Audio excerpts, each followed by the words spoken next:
Hello and welcome to the Post Up Podcast. My name is Cyrus Rogers. And I'm Kaunda Chama, aka Pre-Seasons K. And today's show, it's the start of a new season, and we've got a guest with us. It's S'bu Shongwe, NBA analyst, TV personality, and if you go to his Instagram page, you'll see part-time model. Thank you so much, guys. I appreciate it. This is the A team. I'm so excited to be with you guys today. Well, you know, this is really what it's all about. It's about fam and us talking ball Absolutely. and the NBA, and we just love talking hoops. Yeah. And the new season is here, so I think let's go straight into it. You know, one of the things that we're looking forward to this season, we had a great season last season, actually. I mean, you know, it was weird because when you think about how the last season went, you had everybody talking about how exciting it was, the teams changing up, people doing different things, and then it was like, yeah, but then the Warriors still won. But it was an exciting season all the way through, though, right? I know why you said that, because you're a Warriors fan. But they still won, though.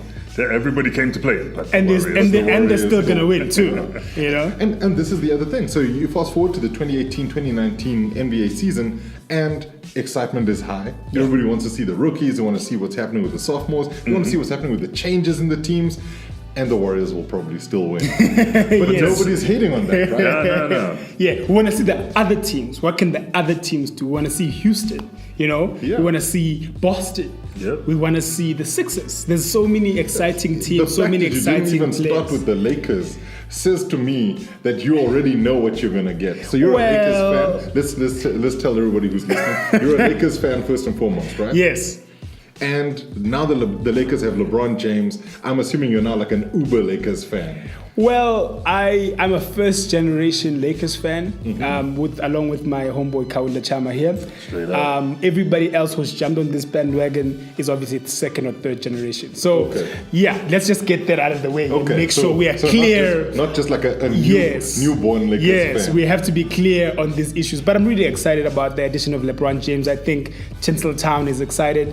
Palm trees, Rodeo Drive. Stephen A. Smith always talks about Rodeo Drive and palm trees in the sun. But I mean, it's a great addition for us. You know, the other pieces, we've got young players who have a lot of potential. The Brandon Ingrams of this world, the Kyle Kuzmas, who I'm really excited about, by the way. But Josh I think, Hart. Everybody forget Josh Hart? he came out of nowhere, for me anyway. I know that you guys have been keeping tabs on him here on this show, but he came out of nowhere for me and is playing really well. Lonzo Ball, I think, is going to step up a little bit this year with the tutelage of one of the best in Rajon Rondo, student of the game, indeed, at his core.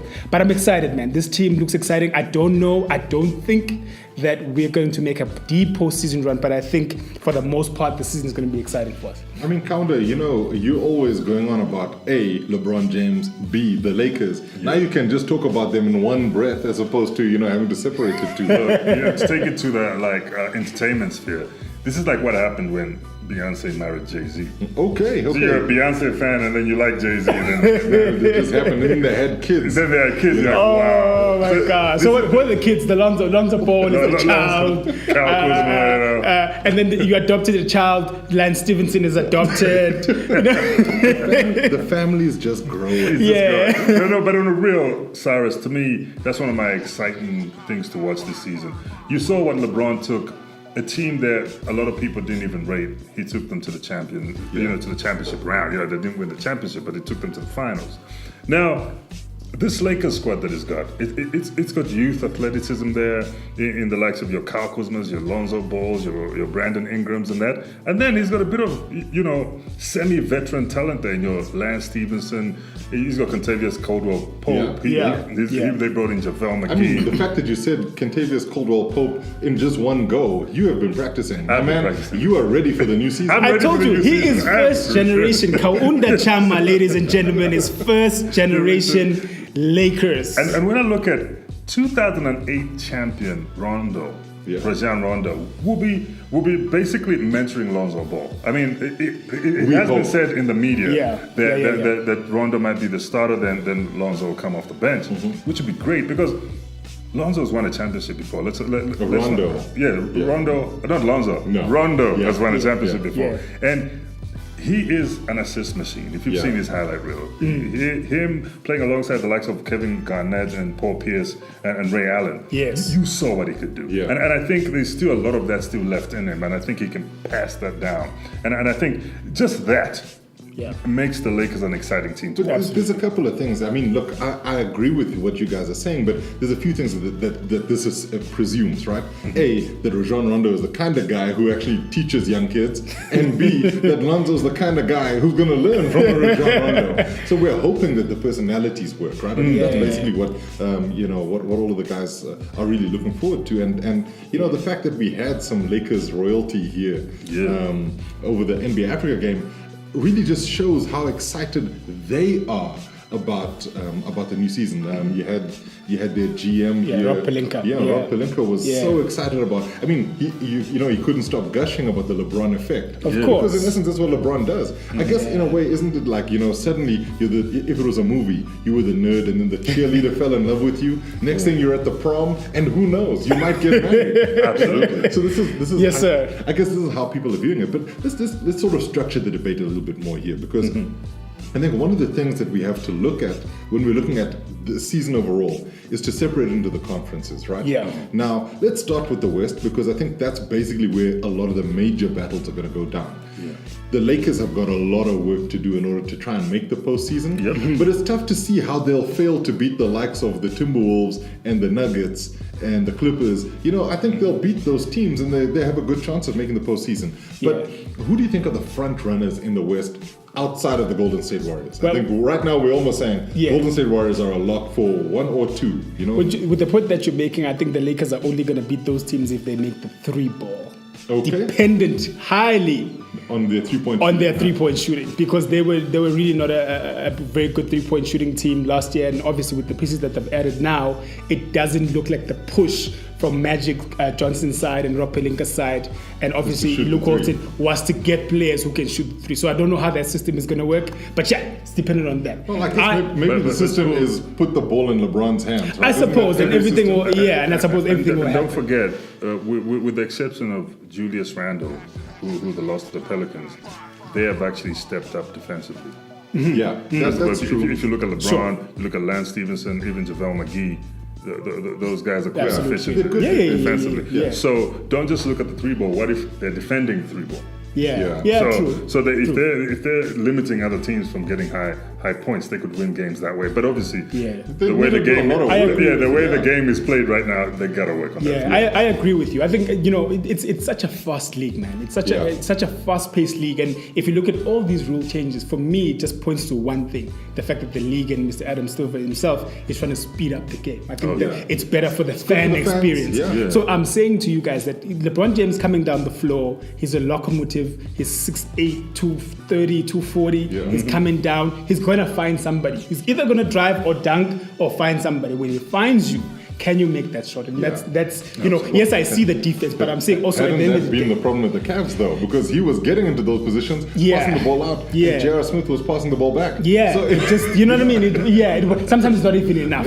But I'm really excited to see these other teams. I'm really excited about Houston and Melo. I don't know where it's going to go. I think barring any injuries, barring any significant injuries, just like Chris Paul's Game 6, Game 7 injury, barring that, and also Melo playing for the team, Melo sacrificing, yes, he's sacrificing in terms of money, but also sacrificing just for the betterment of the team. Whatever it is that he's got to do, whatever Mike D'Antoni asks of him, I think that team can be something. He's never won a championship, Melo. And this is probably his best chance at it, right? Absolutely. So I mean, if he's not sacrificing now, then he's given up on trying to push for a ring. And I think that we're going to see a Melo who really is quite pumped. It's weird, and I guess we haven't really done this too often during the season, myself and Kaunda, but we haven't mentioned the fact that the Houston Rockets have let go a few players, including one of our favorites, in Luke Mbamute. Absolutely.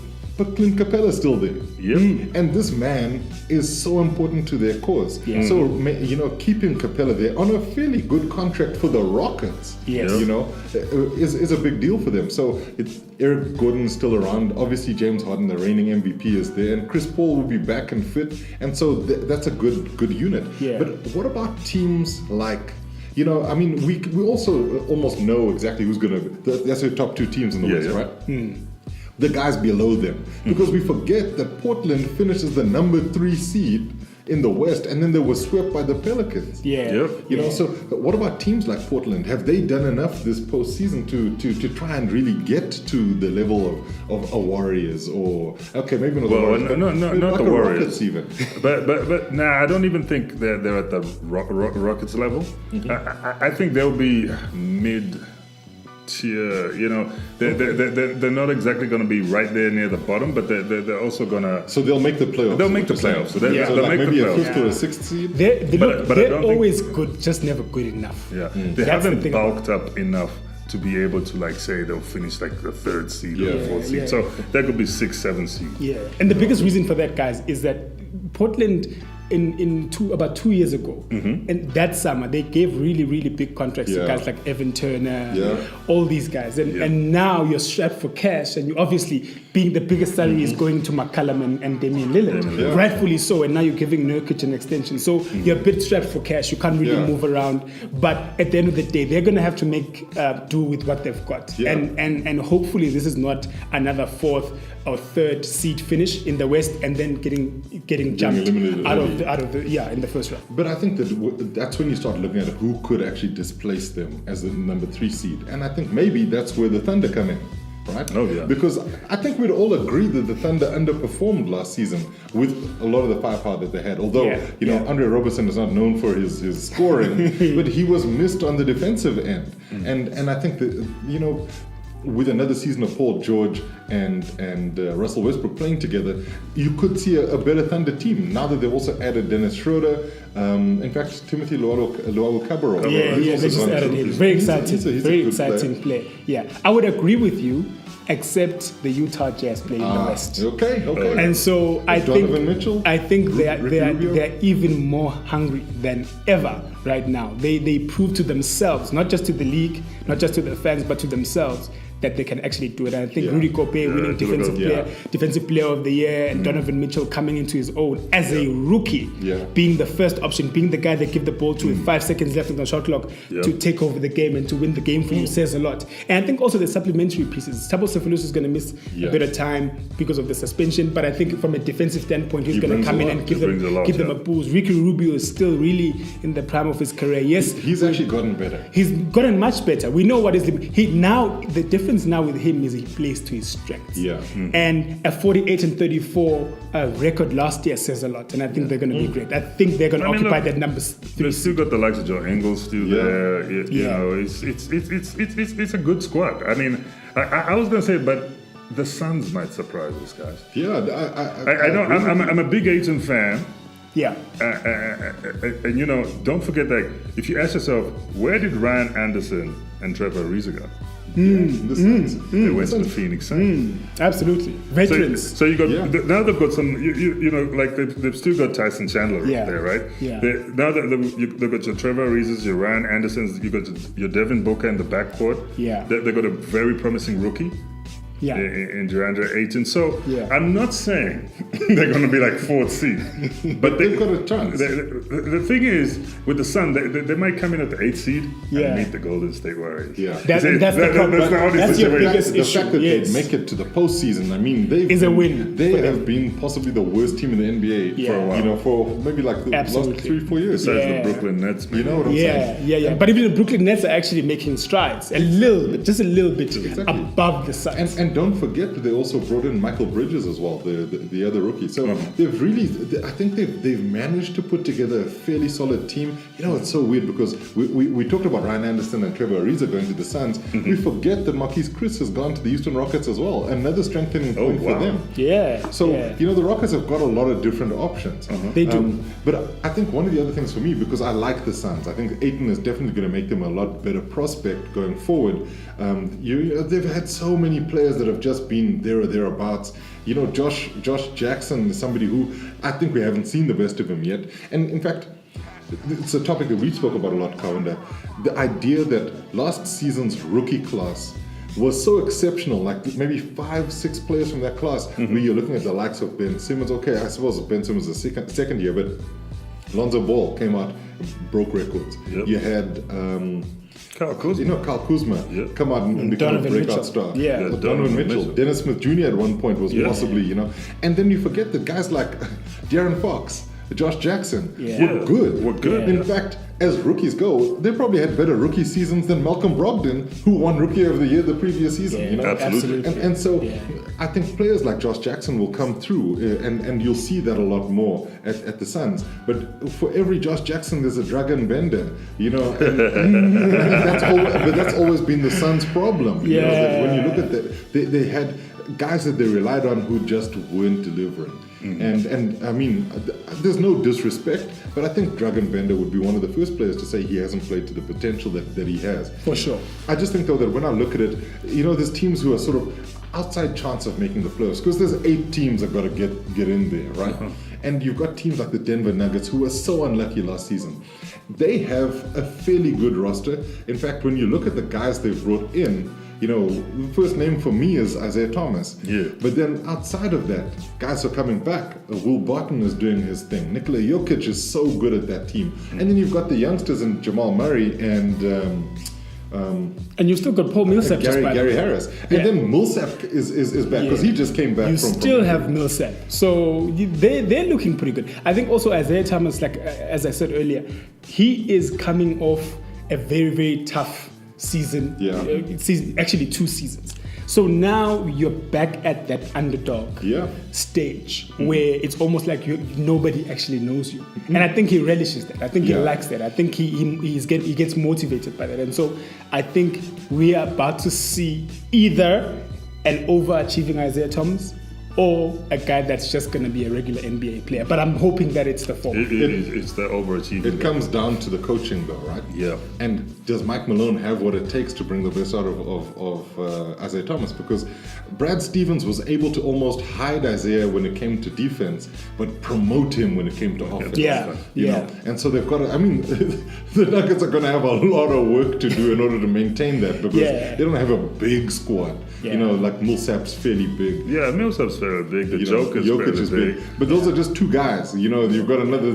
But I mean, you still got Jokic, and again, it's small ball these days, and so from a matchup standpoint, I think they'll be okay. But what is key for them is figuring out the offense, figure out how to incorporate Isaiah Thomas into this system, and figure out how to get the best out of him without necessarily sacrificing Jokic's production Murray, or Jamal Murray, or as you said, Will Barton is really doing his thing and is coming to his own. So you don't want to overshadow everybody else, but you do want IT to be IT. Exactly. But it would be concerning, like him being a point guard, if they put him up against Luka Doncic. True. You know that would be. How do you hide him? Yeah, how do you hide him? How do you hide him? Unless you're hiding him behind Luka Doncic. Absolutely. Circles around him. Yeah, it's going to be tough. I think that the Nuggets still got possibly the steal of the draft because of his back injuries, and that's Michael Porter Jr.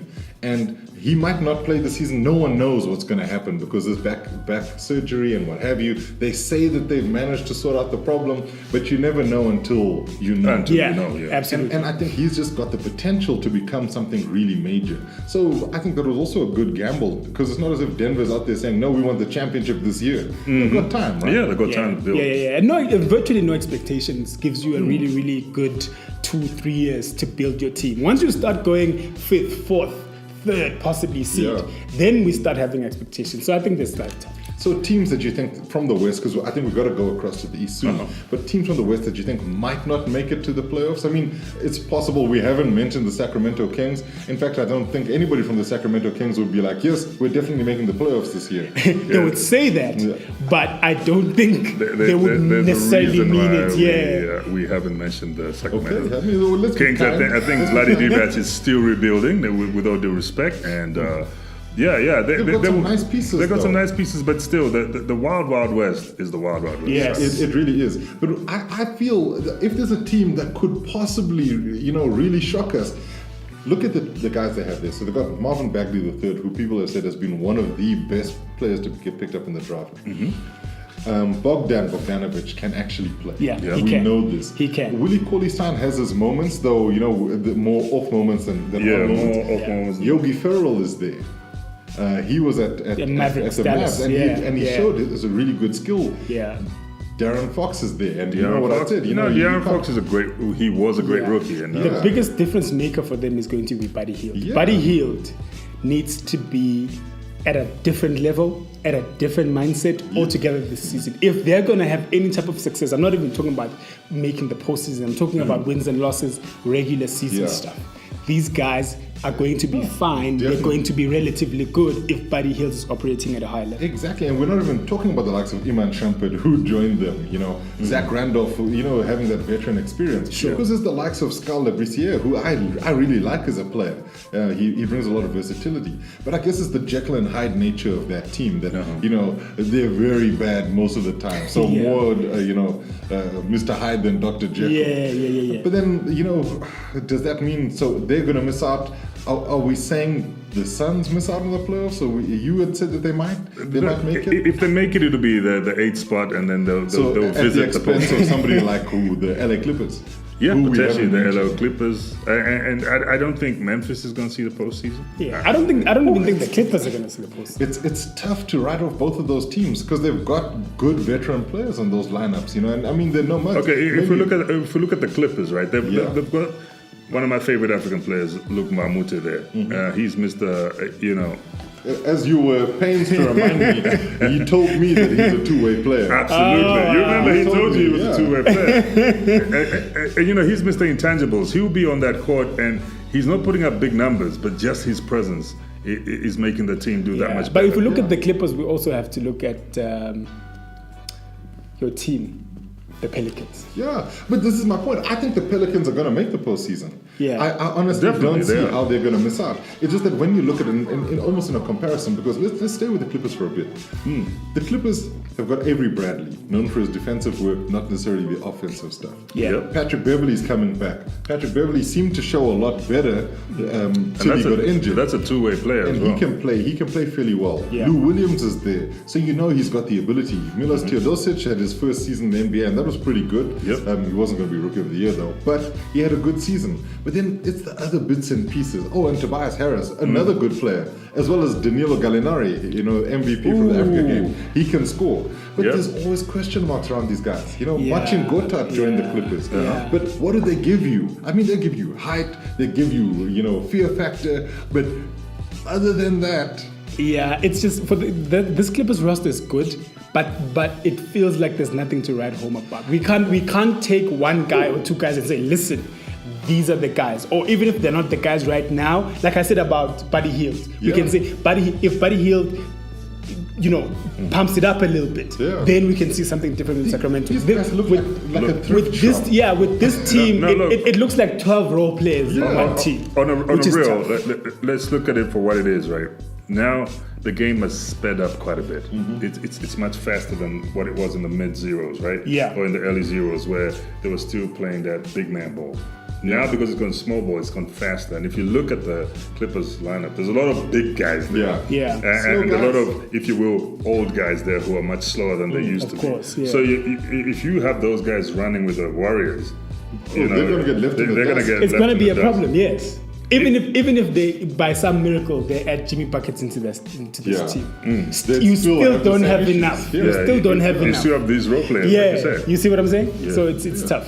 Well, look, I think let's leave the West where it is. It's going to be difficult. It's going to be an interesting conference to watch, but the East is also where some of the stories are.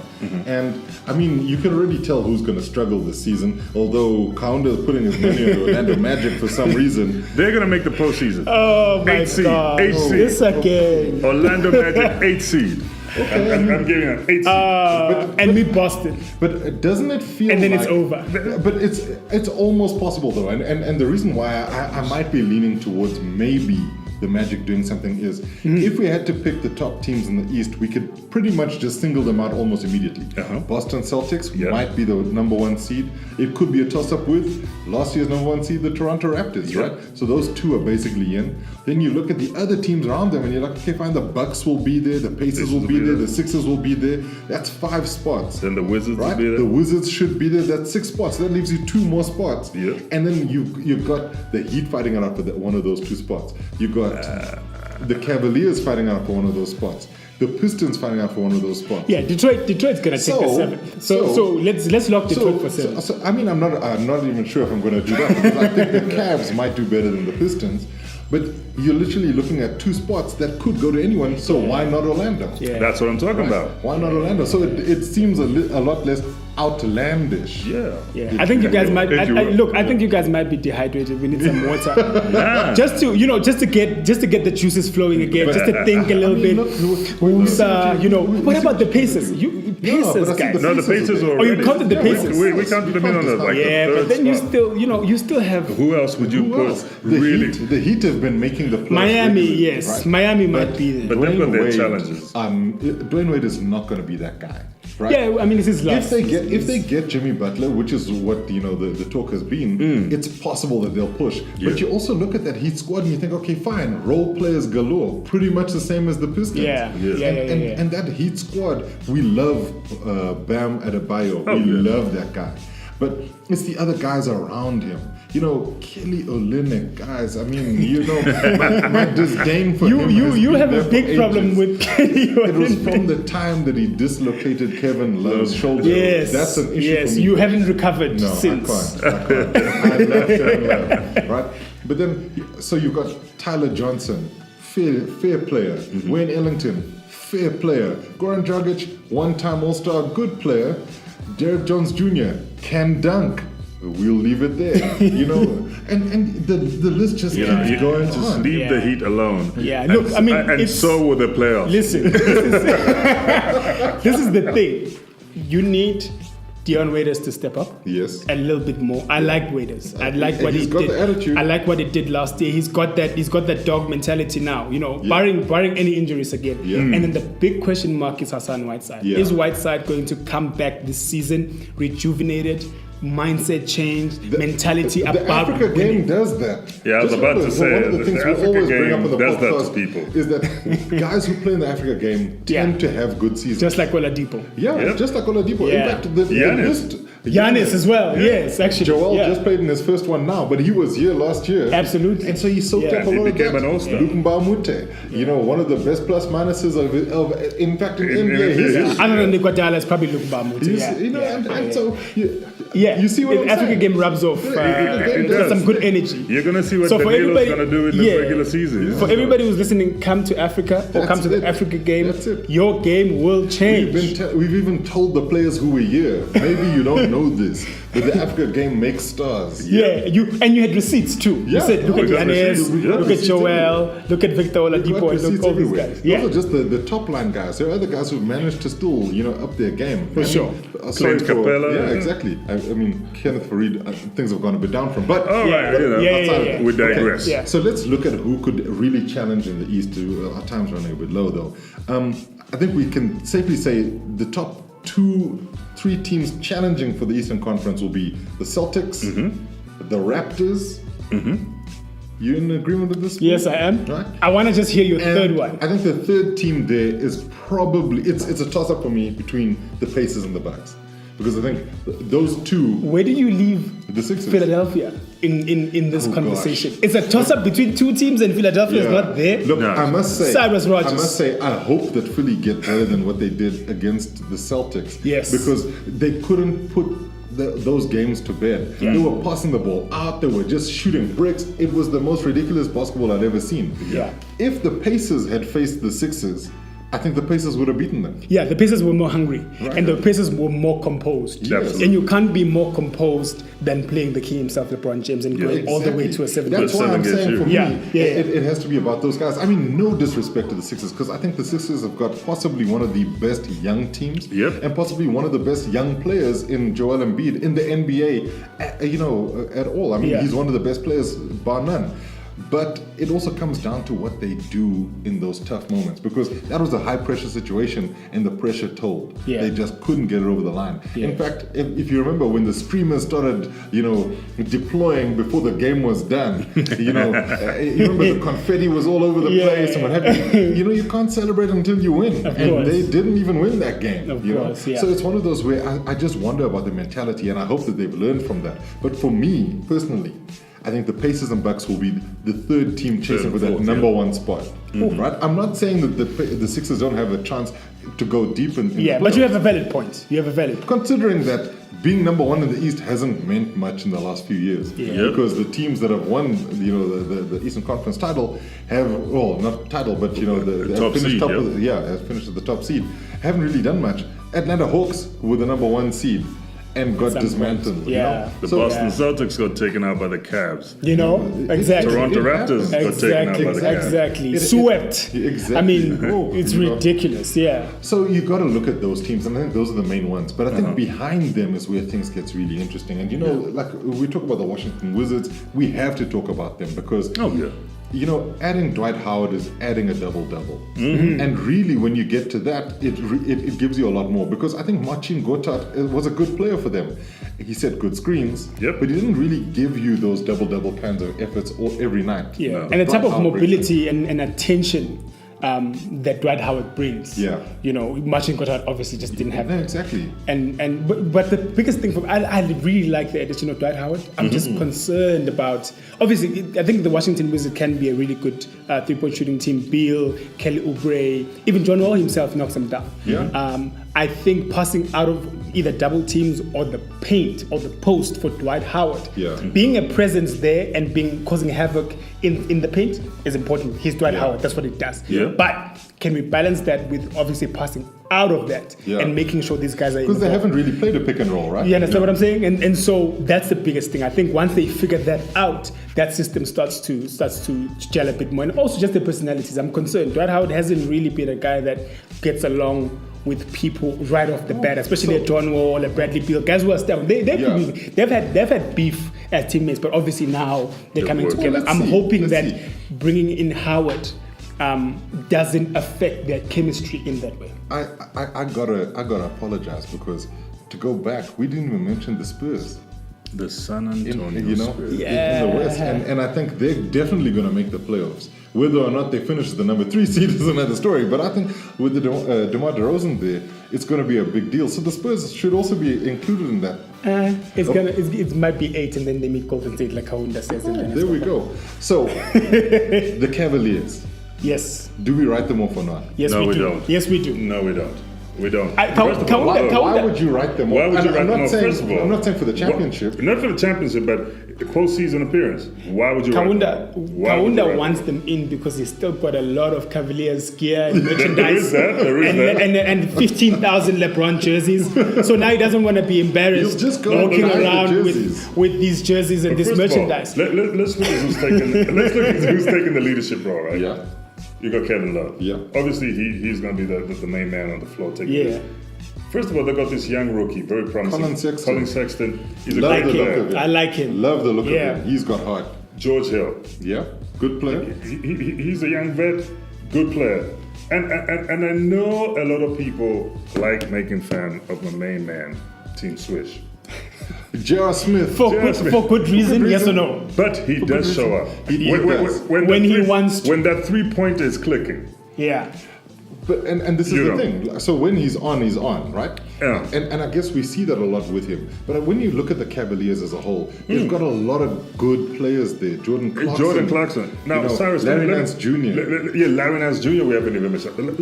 Let me bring up a point. Let me address one of the elephants in the room. Sometimes a good player like LeBron James, as great as he is, he might be a problem.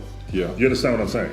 He might be limiting certain people's ability to step up because he's such a presence. Yeah, I agree. So now that he's gone, it's going to allow some players that were unable to step up now. That's true. So if you had to name two out of that Cavaliers roster that you think are going to step up with LeBron James gone, give me 2. J.R. Smith has got no choice but to step up now. And then who else? And even like Kevin Love is going to have to become a bigger Kevin Love, if you will. Well, you understand what I mean? More focal point. Yes. And Tristan Thompson. The reason here is that these guys can't rest on their laurels. Yes. So, I mean, if we actually go back, because one of the other things, the Cavs actually added an African player, David Nwaba, to the roster as one of the point guards. They've got a lot of pieces on that team. And I guess the thing for me is, people have always rated Ty Lue as one of the best coaches in the NBA, but it's always been, he's got LeBron on his team, what coaching is he doing? Sure. We get to see what he's made of as a coach, But then look at the other players that you haven't mentioned, right? So you've got Jordan Clarkson as one of the guards. Yeah. George Hill is one of the guards. Rodney Hood is still there. Rodney Hood is He's a good player. And he was a bit limited. Exactly. I think. You see, I can Remember, agree he- with you. he was a bit unhappy towards the end I of the can season agree there. with you in a sense that he was one of the guys who were definitely and not performed. comfortable under the shadow of Yeah. LeBron James, and just he wasn't able to figure himself out. Rodney Hood Exactly. is a scorer. Rodney Hood is a guy who goes out there and gets buckets. And, And I now, think and now Ty that Lue's is going to be to like, okay, guys, you got the platform. show me what you can do. go for it. Yeah. Go for it now. Chetty Osman, that they've been rating highly, that youngster, he's got the opportunity now. And, he's one of the best players coming out of Turkey. So it will be very interesting to see what happens around them. And I think the Cavs can't be written off. I think they'll make the playoffs. Whether or not they'll do much is another story, but I think they'll get there. I think, okay, look, as we wrap it up, because I think we're running out of time here, I want to ask you who you think will be in the NBA Finals. Sure. Right. Tough. Yeah. For me, that's an easy call. Yeah? I'm calling Boston Warriors. Golden State. So Boston, that's your Golden call. State. That's my That's call. the NBA Finals. Yeah, Yeah, exactly. You, S'bu? I'm the same. I hate to agree with Kaunda because his opinions are very, very sketchy, and his picks are very, very sketchy. Let it be known on record. But I can agree with you on this. I think Golden State definitely, and Boston. Boston has enough this season to make a deep run. And I Okay. think in the finals, that's who we're going to see. Win it? I don't think so, but they're going to be there. I have to make this the three-peat. I think that Boston are going to play Golden State, and I think Golden State are going to three-peat. I think they're going to win their third Yeah. championship. Yeah. But I think to put a proviso to all of this, it all comes down to fitness on both teams. Oh, yeah. Because if there's one thing that the Warriors have done differently this season, they're not traveling to China for preseason. They're actually spending a lot more of their time back home, which means the players they won't be travel weary. Yeah. I think that's going to be a big factor. I think the Celtics have now got all of their pieces together, so there are very few excuses. But you also saw the magic of what happens in Boston when it likes of scary Terry Rozier comes to the fore. Of course. Who I've loved from the minute I saw him step on the court. Just had a lot of heart. Boston have what it takes. But this is the season where I think there's going to be an upset or two. Particularly in the East, because once the pressure's on a team and they have to deliver, will they? Because I think that Brad Stevens has tried to keep his teams winning teams. The Cavaliers could coast and finish fifth in a conference and still make it to the conference finals, But Yeah. the they had NBA LeBron. finals. Yeah.